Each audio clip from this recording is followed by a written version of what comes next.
So mga tol, matapos po nating maibalita na sinabi ni Tim Tszyu na hindi mananalo si Manny Pacquiao kay Mario Barrios nang ma-interview po itong si Tim Tszyu ng Fight Hub TV. Mas bata daw kasi itong si Barrios mga tol at mabangis na hayop. Mas bata at mabangis na hayop daw itong si Barrios. Kahit na favorite fighter umano niya si Pacquiao, napakahirap na challenge umano yan para kay Pacquiao. 30 years old daw si Barrios at isang world champion, habang si Manny Pacquiao may edad na itong 46, kaya hindi daw niya nakikita na mananalo si Pacquiao kay Barrios. Pero noong maimbitahan sa isang podcast si Manny Pacquiao at Tim Tszyu mula dito sa Pac Sports Australia, wala naman pong binanggit si Tim Tszyu mga tol na matatalo si Manny Pacquiao dito kay Barrios. Tinanong ni Sean Porter si Tim Tszyu kung ano daw ang napipil niya kay Manny Pacquiao na 46 na. Marami daw kasi ang nag-aalala kay Manny Pacquiao sa edad niyang yan. Sagot ni Tim Tszyu mga tol, malaking tanong daw yan para kay Pacquiao. May mag-aalala daw talaga dahil sa edad na itong 46, pero alam daw ni Manny Pacquiao ang sarili niya at alam din daw ni Manny Pacquiao ang pakiramdam ng katawan niya. Kung may makakagawa nga daw sa bagay na yan sa edad na 46,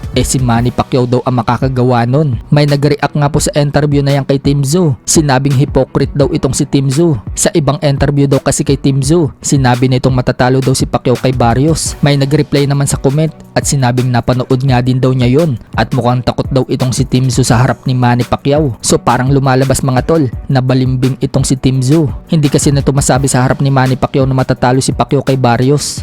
I can't see Manny winning. I'll be honest with you. Really? No, I can't see. Mario Barrios is a beast. Manny knows himself. He knows his body and what he's gone through.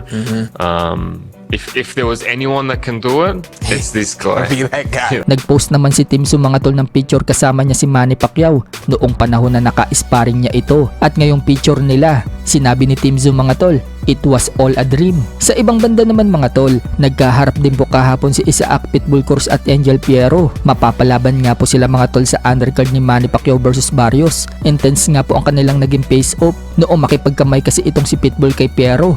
Piniga po ni Pitbull ang kamay ni Fierro. Hindi nga po yung binitawan ni Pitbull kahit na akmang aalis na itong si Fierro. Dahil hindi binitawan ni Pitbull ang kamay ni Fierro, hinarap niya muli itong si Pitbull at tinitigan niya ito na masama at nakipagpigaan na rin ito ng kamay. Agad nga po silang pinaghiwalay. Dinuro naman ni Fierro itong si Pitbull. Mukhang nababanas na ito. Nagbigay nga po ng prediction itong si Fierro mga tol. Hindi na daw aabot sa mga hurado ang laban nila ni Pitbull. Ina-knockout daw niya ito. Sa ibang balita naman mga tol, may banat na naman po ang head coach ni Cuadro Alas na si Jason Casimero dito kay Carl James Martin. Matatandaan na sinabi ni Martin mga tol na todo hamon daw itong si Cuadro Alas sa kanya na mag-sparring daw sila. At noong palagan na umano niya itong si Casimero, biglang umatras daw ang yagbol ni Casimero at pinakalat pa daw ni Casimero na siya daw ang natatakot. So may bagong banat nga po itong si Jason Casimero mga tol.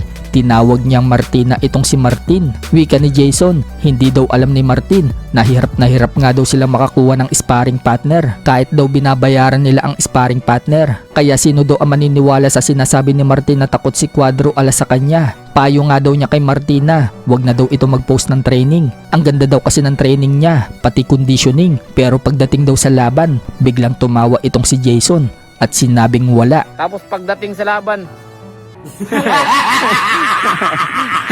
wala!